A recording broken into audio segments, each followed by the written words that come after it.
Panama leaks पर शदीद झड़पों के बाद हरीफ मोर्चों से निकलकर एक मेज पर आ गए। टर्म्स ऑफ रेफरेंस के लिए 12 रुकनी पार्लिमानी कमेटी पर इत्तेफाक। दोनों जानिब से 6 अरकान होंगे। ऑपोजिशन ने एमक्यूएम को माइनस करके 6 नाम स्पीकर को भिजवा दिए।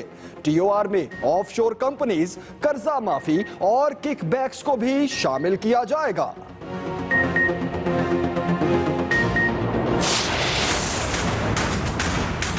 गलत बयानी की, मैं आपको कहता हूं कि उनको उसी के ऊपर उस तकरीर पर रिजाइन करना पड़ना था। उनकी डिपेंडेंट की कंपनीज होने का मतलब कि मियां नवाज शरीफ की कंपनीज थी। क्या हमारा फिर डेमोक्रेटिक राइट होगा कि हम सड़कों के ऊपर निकल के इंसान? कप्तान ने हुकूमत के खिलाफ फिर तबले जंग बजा दिया। कौमी असेंबली खिताब के लिए आए तो अगले पिछले हिसाब चुकता कर दिए। धुआंधार खिताब से नवाज शरीफ की तकरीर का पोस्टमार्टम कर डाला। कहते हैं वजीर आजम ने खुद को एहतसाब के लिए पेश न किया तो दमादम मस्त कलंदर होगा। कुछ गलत किया तो मुझ पर इल्जाम न लगाएं, सजा दिलवाएं। अपने लंदन फ्लैट के तमाम सबूत भी पेश किए। अपने भी सबसे बड़े दुश्मन है और शौकत खानम हॉस्पिटल के भी सबसे बड़े दुश्मन है।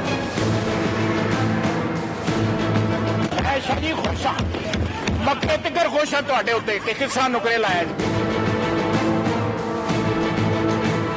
वो पंजाबी में कहते हैं मीसना किसी को पता नहीं लगना दिया कि अपनी भी ऑफशोर कंपनी है।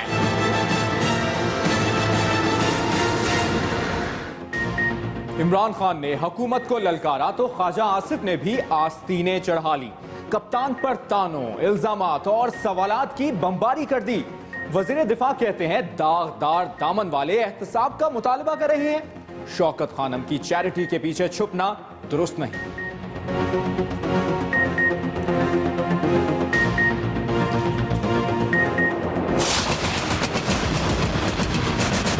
क्यों पाकिस्तान की निशानी है उनके पास, जब पाकिस्तान को टैक्स देना नहीं चाहते, पाकिस्तान में इन्वेस्टमेंट करना नहीं चाहते। चाहे हमने कर्जे लिए हैं नहीं लिए हैं, हमने ऑफशोर बनाया है नहीं बनाया है, हमें भी अकाउंटेबल बनाया जाए।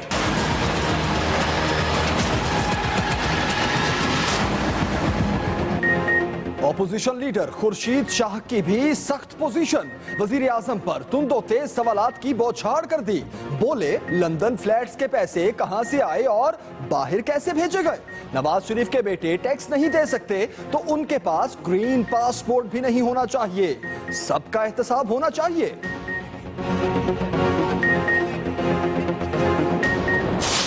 मैंने मियां साहब को बताया कि मैंने एक पेंट हाउस फ्लैट लिया है। मियां साहब ने कहा पेंट हाउस क्या होता है? मैंने कहा वो सबसे ऊपर वाला होता है। वो मुझे ये क्वेश्चन क्यों याद है? क्योंकि मियां साहब ने आगे से कहा कि अगर आंधी आई और वो फ्लैट उड़ गया तो क्या करोगे? पनामा के हंगामे में चुटकुलों का तड़का। इमरान ने पुरानी स्टोरी सुनाई तो कह गूंज उठे। ना ये वॉकआउट था, ना बाइकआउट था, ना कैट वॉक थी। कैट आप थे, वॉक हम कर रहे थे आपके पीछे। ये कैट वॉक नहीं थी, ये हकीकत है। कैट वॉक के तस्करे पर थिएटर लगा। ख्वाजा आसिफ की पंजाबी बढ़कों ने भी माहौल बनाए रखा। कहते रहे कि मेरा पनामा में नाम नहीं है। यार ऑफशोर कंपनी जहां की भी ऑफशोर कंपनी है, जेड़े लाहौर पैड़े और पिशोर भी पैड़े। पुराना फजलरहमान का नारा है कि रकम बढ़ाओ नवाज शरीफ, मैं तुम्हारे साथ हूं। इमरान खान ने कौमी असेंबली में हुकूमत पर चढ़ाई की तो मुजफ्फराबाद में फजलुर रहमान का सियासी रिमांड लिया। कहते हैं मौलाना का नारा है रकम बढ़ाओ नवाज शरीफ, हम तुम्हारे साथ हैं। जलसे में बदनज़मी की रीत बरकरार। गैर मुतल्लिका अफराद स्टेज पर पहुंच गए। धक्कुम्पेल, पुलिस एहलकार से अचानक गोली चली तो भगदड़ मच गई।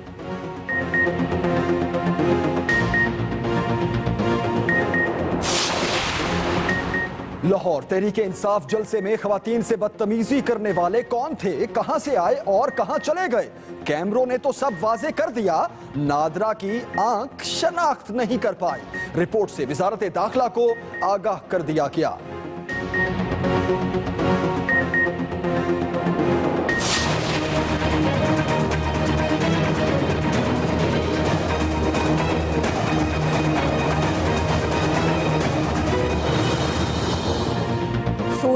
आज भी हौलनाक ट्रेलर दिखाता रहा। लाड़काना में टेम्परेचर ने 52 का हिंसा छुआ तो शहरियों की चीखें निकल गई। कई शहरों में 50, हैदराबाद में जैसे ही पारा 49 तक पहुंचा, गर्मी का 30 साला रिकॉर्ड टूट गया। लाहौर वाले भी पसीने से शराबूर। दर्जा हरारत ने 46 का बैरियर अबूर कर लिया। शिद्दत बरकरार रहने की पेशगोई।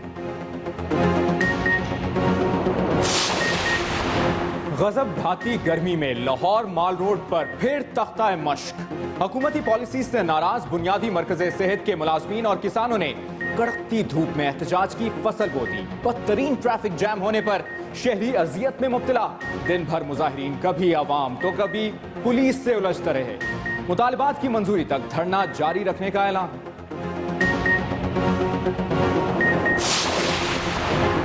मां की दुआ सुनी गई। कराची के इलाके समनाबाद से लापता होने वाली 3 साला दुआ एक रोज बाद मिल गई। सीने से लगाया तो खुशी से पलकें भीग गईं। पुलिस को मशकूक रिक्शा ड्राइवर की तलाश। बेकरार ममता को तो करार आ गया, लेकिन 2 रोज कबल नाले में गिरने वाले बच्चे के लवाहिकीन को एक पल का चैन नहीं। इमदादी टीमें ताहाल तलाश ना कर सकी।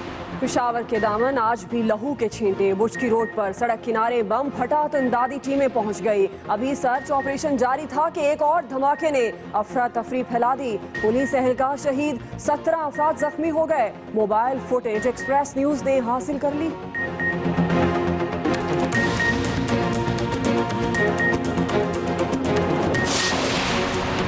नाइन जीरो के 90% लोग हमारे राब्ते में हैं। पाक सरजमीन पार्टी का दावा। वसीम आफ्ताब कहते हैं एमक्यूएम गरूब होने वाला सूरज है। पनामा लीक्स पर भी सियासी तजिया देते हुए कहा यह मामला पार्लियामेंट में हल होना चाहिए। इल्जामात तो किसी पर भी लग सकते हैं।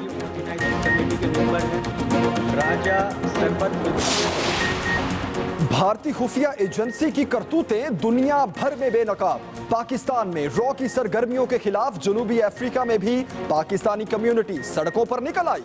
हिंदुस्तानी काउंसिल खाने के बाहर एहतजाज और नारेबाजी।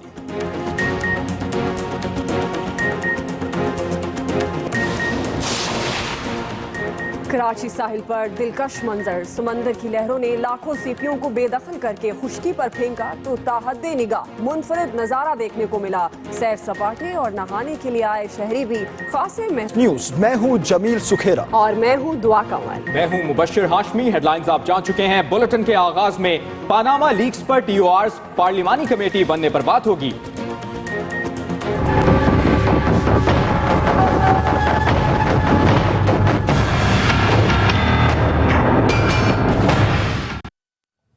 जी हाँ, बुलेटिन के आगाज में आपको बताएं, पनामा लीक्स पर टीओआर's पार्लिमानी कमेटी बनाने के लिए हुकूमत और ऑपोजिशन में इत्तफाक हो गया है। टीओआर's में पनामा लीक्स, ऑफशोर कंपनियां, कर्जा मुआफी और किकबैक्स शामिल होंगे। कमेटी में ऑपोजिशन और हुकूमत के 6 नुमाइंदे शामिल होंगे। टीओआर में पनामा लीक्स, ऑफशोर कंपनियां, कर्जा मुआफी और किकबैक्स शामिल हैं। आपको अहम खबर दें और आपको अपडेट करें कि हुकूमत और ऑपोजिशन के 6 नुमाइंदों पर मुश्तमिल कमेटी का कोई सरबराह नहीं होगा। ऑफशोर का शोर थमने की उम्मीद। ऑपोजिशन ने कमेटी के लिए नाम फाइनल कर लिए। एमक्यूएम को शामिल नहीं किया गया।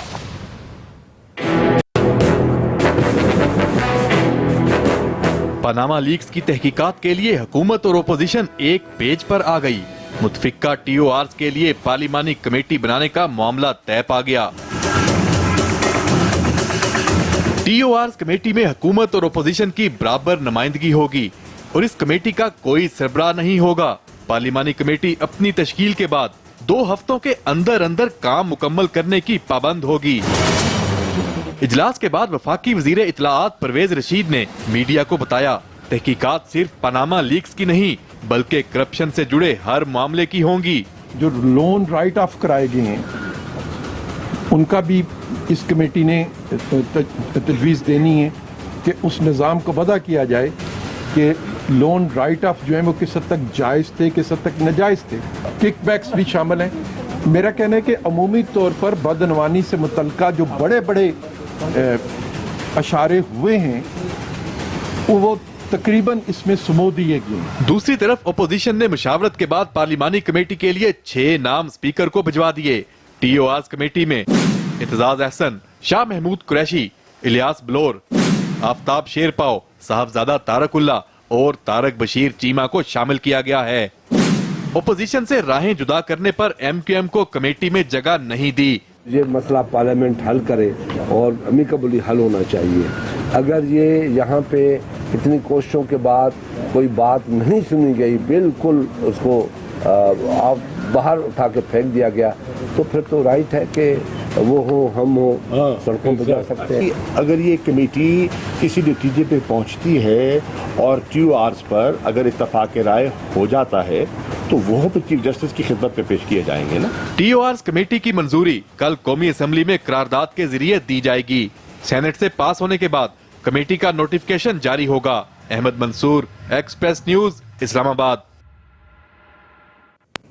अहम खबर दें आपको, फारूक सत्तार ने MQM को भी TOR कमेटी में शामिल करने का मुतालबा कर दिया है। फारूक सत्तार का कहना है कि हमें नजरअंदाज न किया जाए, 13वें रुकन की हैसियत से कमेटी में शामिल किया जाए। फारूक सत्तार का MQM को TOR कमेटी में शामिल करने का ये मुतालबा, उन्होंने कहा कि नजरअंदाज न किया जाए, 13वें रुकन की हैसियत से कमेटी में शामिल किया जाए, ये कहना है फारूक सत्तार का। उन्होंने ये कहा कि हुकूमत और ऑपोजिशन अवाम को बेवकूफ बना रहे हैं। MQM के रहनुमा फारूक सत्तार, उन्होंने कहा कि एहतसाब के नाम पर अवाम की आंखों में धूल झोंकी जा रही है।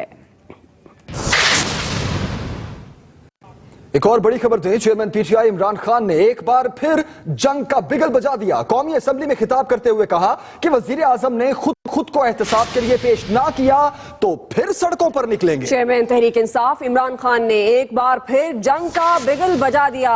उन्होंने कहा कि वजीर आजम ने खुद को एहतसाब के लिए पेश ना किया तो फिर सड़कों पर निकलेंगे। ये कहना था चेयरमैन तहरीक इंसाफ इमरान खान का, जिन्होंने एक बार फिर जंग का बिगल बजा दिया। यही तोते मैना की कहानी सुनानी है और इसी तरह हमें स्टोन वॉल करना है और इस एक सिंसियर अकाउंटेबिलिटी के लिए प्राइम मिनिस्टर अपने आप को नहीं प्रेजेंट करेंगे।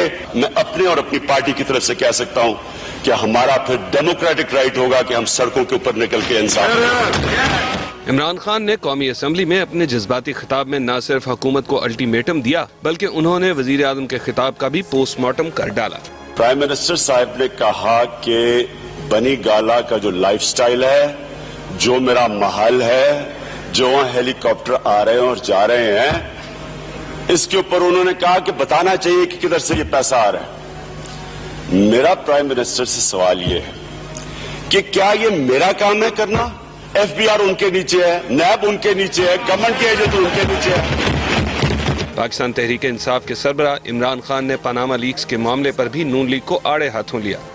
मैं आज आपको कहता हूं कि अगर ये किसी भी वेस्टर्न पार्लियामेंट में जिस तरह की वो तकरीर उन्होंने जो चीजें दी और जो गलत बयानी की, मैं आपको कहता हूं कि उनको उसी के ऊपर उस तकरीर पर रिजाइन करना पड़ना था। इमरान खान ने लंदन में अपने फ्लैट्स का भरपूर अंदाज में दिफा करते हुए तमाम सबूत भी पेश किए।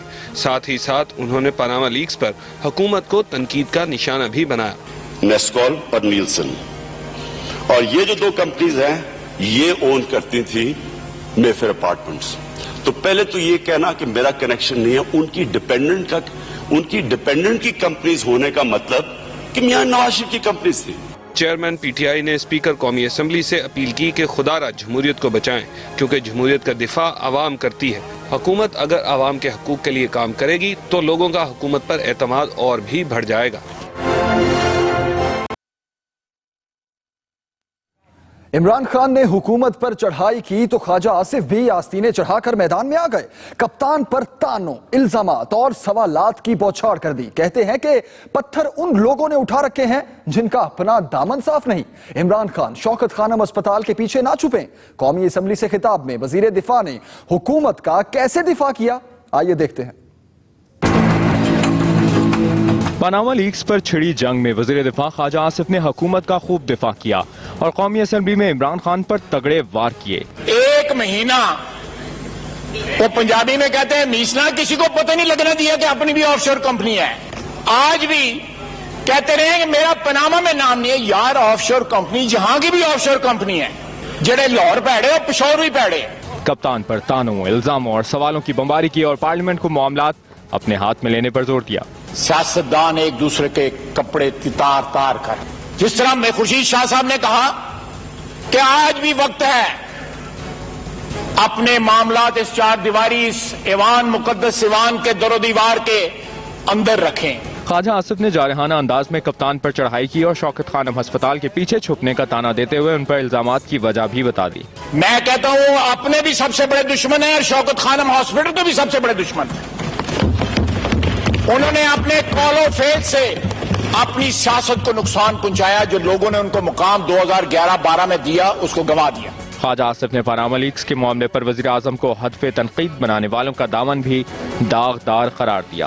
पत्थर उन लोगों ने उठाए हुए हैं जिनका दामन जो है खुद दागदार है। वजीर दिफा ख्वाजा आसिफ ने इतना आगे ना बढ़ने का मशवरा दिया है जिससे मुल्क व कौम का नुकसान हो जाए। उधर अपोजिशन लीडर खुर्शीद शाह ने कौमी असेंबली में सख्त स्टैंड लेते हुए कहा है कि अगर वजीर आजम के बेटे पाकिस्तान में टैक्स नहीं देना चाहते तो उन्होंने पाकिस्तान की शहरियत क्यों रखी है। खुर्शीद शाह ने ऑपोजिशन का सवाल दोहराते हुए कहा है कि वजीर आजम को बताना होगा कि लंदन फ्लैट्स के पैसे कहां से आए और पैसे बाहर कैसे भेजे गए।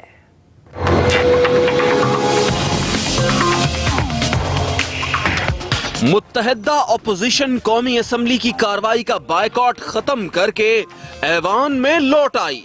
अपोजिशन लीडर सैयद खुर्शीद शाह ने इजलास से खिताब करते हुए कहा कि उन्होंने हुकूमत को डिक्टेशन नहीं दी बल्कि वजाहत मांगी है। आज फैसला होना चाहिए। जो बेटे बाहर बैठे हैं, बच्चे बैठे हैं, वो मेरे बच्चे भी है। मैं तनकीद नहीं करना चाहता, तो उनकी नेशनलिटी भी यूरोप की होनी चाहिए, लंदन की होनी चाहिए। क्यों पाकिस्तान की निशानी है उनके पास, जब पाकिस्तान को टैक्स देना नहीं चाहते, पाकिस्तान में इन्वेस्टमेंट करना नहीं चाहते। खुर्शीद शाह ने पनामा लीक्स का मामला उलझने का जिम्मेदार वजीर आजम को करार दिया। इस पर नाराज होने की क्या जरूरत है। हमने जब ये रवायतें शुरू की चोर चोर की, तो उसका फायदा किसको हुआ। हमने उससे बहुत अवॉइड करने की कोशिश की है, आज भी कर रहे हैं। कायदे हिज़्ब इख्तिलाफ ने कौमी असेंबली से खिताब करते हुए वाज़ेह किया कि वो किसी एक शख्स का नहीं बल्कि सबका एहतसाब चाहते हैं। जितने हम बैठे हैं, चाहे हमने कर्जे लिए हैं नहीं लिए हैं, हमने ऑफशोर बनाया है नहीं बनाया है, हमें भी अकाउंटेबल बनाया जाए। कौमी असेंबली से अपने खिताब के दौरान अपोजिशन लीडर खुर्शीद शाह ने नुक्ता उठाया कि वजीर आजम नवाज शरीफ को अपने खानदान के कारोबार पर वजाहतें देने की क्या जरूरत थी। असल मामला तो पनामा लीक्स का है जिसका जवाब आना अभी बाकी है। कौमी असेंबली में पनामा लीक्स के हंगामे के दौरान चुटकुलों का तड़का भी लगता रहा और अरकान असेंबली हंस हंस कर लोटपोट होते रहे। इमरान खान ने नवाज शरीफ के साथ दिलचस्प मुकाबले का जिक्र छेड़ा तो जवाब में वजीर दिफा ख्वाजा आसिफ ने सख्त बातें इस अंदाज में की कि अरकान कहकहे लगाने पर मजबूर हो गए। ना ये वॉकआउट था, ना बाइकआउट था, ना कैट वॉक थी। ये प्लीज काइंडली, कैट आप थे, वॉक हम कर रहे थे आपके पीछे, ये कैट वॉक नहीं थी। कौमी असेंबली के इजलास में जहां एक दूसरे पर इल्जाम लगाए गए, वहीं कुछ चुटकुलों से ऐवान का माहौल खासा खुशगवार बना रहा। मैंने मियां साहब को बताया कि मैंने एक पेंट हाउस फ्लैट लिया है। मियां साहब ने कहा पेंट हाउस क्या होता है। मैंने कहा वो सबसे ऊपर वाला होता है। वो मुझे ये क्वेश्चन क्यों याद है, क्योंकि मियां साहब ने आगे से कहा कि अगर आंधी आई और वो फ्लैट उड़ गया तो क्या करोगे। इमरान खान की तकरीर के दौरान जब मुदाखलत की कोशिश की गई तो कप्तान ने खूब जवाब दिया। प्राइम मिनिस्टर से तो वैसी पढ़ के तकरीर मुश्किल से होती है, वो तकरीर करेंगे कैसे यहाँ आके हॉल के अंदर। मुझे मौका दें बात करने का, मेरा ये राइट है। वजीर दिफा ख्वाजा आसिफ ने वजीर आजम का खूब दिफा किया। इनकी जेबें आज भी चेक करें, जेबें खाली होती हैं, जेबों में कुछ नहीं होता, इनके हाथ लोगों की जेबों में है। ख्वाजा आसिफ ने माजी के हरीफों और मौजूदा हलीफों का भी जिक्र कुछ ऐसे अंदाज में किया। उनके साथ टीवी में बैठ के हाथ जोड़ा गया, अल्लाह ताला से मैं दुआ मांगता हूँ मैं तुम्हारे जैसा ना हूँ, चपरासी बन जाऊं लेकिन उससे जैसा ना हूँ। यही कहा ना, उन विचों नहीं लंघ दी। कौमी असेंबली के इजलास में आज गर्मा गर्मी का इम्कान था, मगर हुकूमती और अपोजिशन बेंचों से छोड़े गए चुटकुलों ने माहौल खुशगवार बनाए रखा। शादी मैं खुश हाँ, मैं शादी खुश हाँ, मक्के तिकर खुश हाँ, किस नुकरे लाया जे।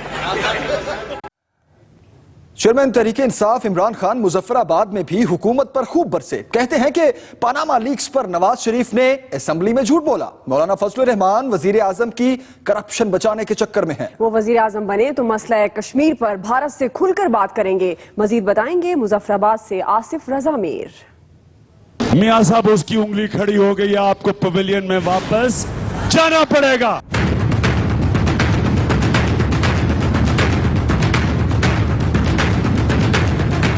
कप्तान ने पनामा लीक्स को लेकर मुजफ्फराबाद में भी वजीर आजम को निशाने पर लिए रखा। अब आ गया वक्त एहतसाब का। मैं आपसे वादा करता हूं मेरे पाकिस्तानियों, सारी पार्टीज को साथ बुलाएंगे, लेकिन अगर सारी पार्टी साथ ना मिली, अकेला इमरान खान और तहरीक इंसाफ निकलेगी। इमरान खान ने मौलाना फजलुर रहमान पर भी खूब चढ़ाई की। मौलाना फजलुर रहमान नवाज शरीफ की करप्शन को बचाने की कोशिश कर रहा है। मौलाना फजलुर रहमान का नारा है कि रकम बढ़ाओ नवाज शरीफ, मैं तुम्हारे साथ हूँ। मसला कश्मीर पर बात करते हुए खान का कहना था कि नवाज शरीफ भारत से खुलकर बात नहीं करते। हिंदुस्तान से बात करूंगा, नवाज शरीफ की तरह नहीं। वो हिंदुस्तान से सही तरह बात इसलिए नहीं कर सकता कि नवाज शरीफ की हिंदुस्तानियों के साथ बिजनेस इंटरेस्ट है, जिंदाल के साथ बिजनेस करता है। कप्तान का कहना था कि वो हुकूमत में आकर ऐसा निजाम वज़ा करेंगे जिससे इदारे मजबूत होंगे और वजीर आजम से लेकर नीचे तक सबका एहतसाब होगा। पाकिस्तान तहरीक इंसाफ आज़ाद कश्मीर ने सियासी ताकत का अमली मुजाहिरा कर दिया।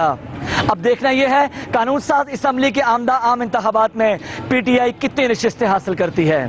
आसिफ रजा मीर, एक्सप्रेस न्यूज, मुजफ्फराबाद, आज़ाद कश्मीर। तहरीक इंसाफ के जलसों में बदनज़मी का सिलसिला रुकने का नाम नहीं ले रहा। आजाद कश्मीर में इंतखाबी मुहिम का आगाज ही बदनज़मी से हुआ। मुजफ्फराबाद जलसे में गैर मुतल्लिका अफराद स्टेज पर पहुंच गए। धक्कुमपेल में पुलिस और कारकुनों में तलखी भी होती रही। मजीद बता रहे हैं वकास अहमद। इमरान खान है।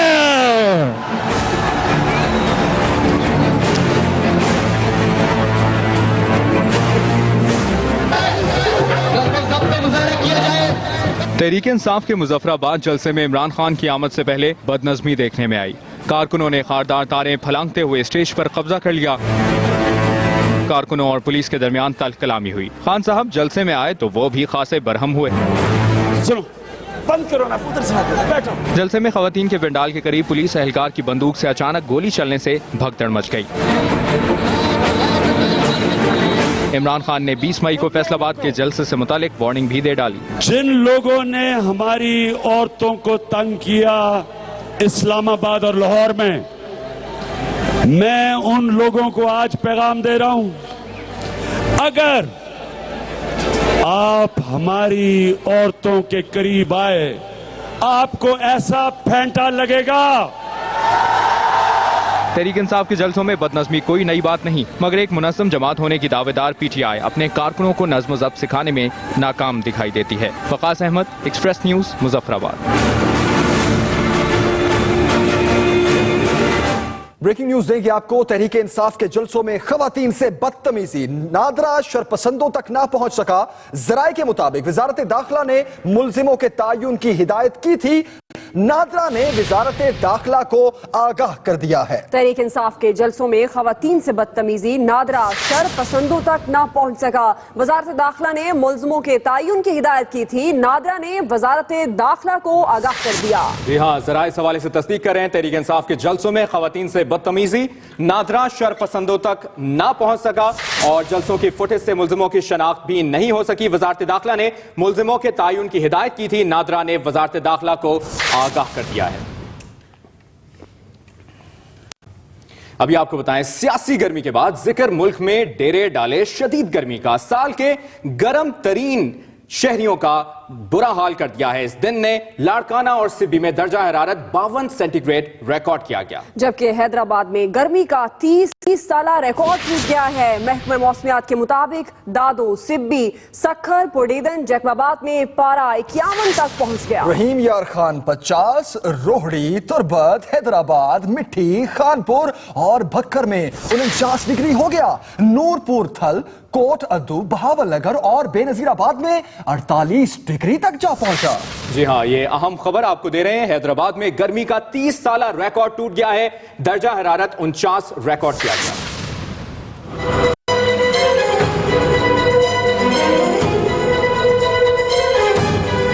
मुल्क भर में गर्मी अपने जौबन पर है और सूरज भी ताक ताक कर निशाने लगा रहा है। सूरज के गुस्से से ना तो पंजाब और खैबर पख्तूनख्वा को अमान मिल रही है और ना ही सिंध और बलूचिस्तान बचे हैं। हर शहर में सूरज कहर ढा रहा है। सूरज के गजब का सबसे ज्यादा निशाना लाड़काना वाले बने, जहां पारे ने 52 के हिंसे को छू लिया। मोहनजोदाड़ो, सिब्बी, पुड ईदन, जैकबाबाद में लोग 51 डिग्री सेंटीग्रेड के कौड़े खाते रहे, जबकि सखर वालों को पीने के पानी की किल्लत का अजाब भी भुगतना पड़ा। घरों में पानी नहीं आ रहा, पाइपलाइनें काम नहीं कर रही हैं, लोड शेडिंग की इतनी परेशानी है। हैदराबाद में सूरज का रिमांड 49 डिग्री पर पहुंचकर रुका तो लाहौर, मुल्तान और फैसलाबाद में भी शहरियों को 46 डिग्री की गर्मी बर्दाश्त करना पड़ी। इधर सहूलत कुछ नहीं है, बेचारे नहरों में आ रहे नहा रहे सारे लोग। इस्लामाबाद और रावलपिंडी में आज दर्जा हरारत 41, पेशावर में 43, जबकि कोयटा में 37 डिग्री सेंटीग्रेड रिकॉर्ड किया गया। कराची में पारा 39 पर पहुंचकर रुक गया, लेकिन लोड शेडिंग ने हिसाब बराबर कर डाला। कुदरत का इंतजाम है, वरना हुकूमत ने हमारे लिए क्या किया है? गर्मी है भाई, घर में लाइट है नहीं, छोटे छोटे बच्चे हैं समंदर से हैं घूमने। महकमा मौसमियात ने खबरदार किया है कि फिलहाल सूरज का गुस्सा ठंडा होने का कोई इम्कान नहीं। अगले 3-4 दिन भी मुल्क के तमाम इलाके शदीद गर्मी की लपेट में रहेंगे। गर्मी से हर कोई परेशान है। बढ़ते हुए दर्जा हरारत और तेज धूप में मोटरसाइकिल सवारों के लिए सफर करना खासा मुश्किल हो गया है। मजीद बता रहे हैं लाहौर से आसिफ महमूद।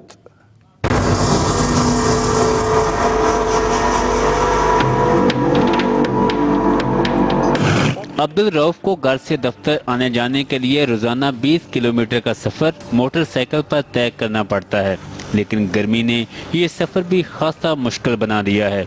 बेतहाशा ट्रैफिक के बाद इशारे पर रुकना पड़ जाए तो तेज धूप सारे जिस्म को झुलसाती महसूस होती है।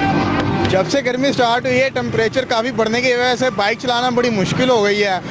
बास मोटरसाइकिल सवार खुद को तेज धूप और लो से बचाने के लिए हेलमेट, चेहरे के गिर्द कपड़े और चश्मे का इस्तेमाल करते हैं, लेकिन इतनी गर्मी में हेलमेट पहनना भी तो आसान नहीं। पेट्रोल की जो गाड़ियाँ वगैरह जा रही हैं रोड पे, इनकी वजह से और दुश्वारी हो रही है। गर्मी अभी इतनी है तो आने वाले वक्त में डर ही लग रहा है कि अल्लाह खैर करे।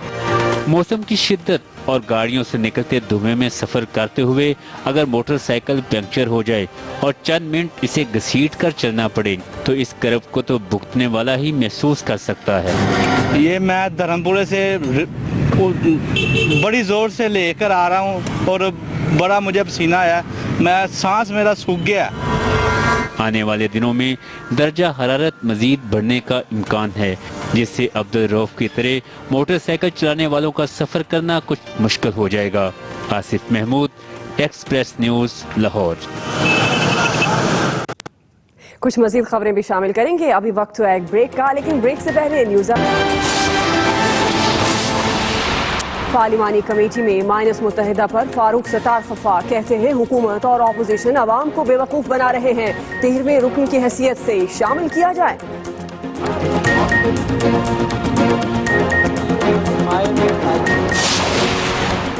डॉक्टर रासिम के खिलाफ तहकीकात करने वाले नैब के अफसरान पर हमले का खतरा, महकमा दाखिला सिंध ने हिफाजती इक़दाम के लिए लेटर जारी कर दिया।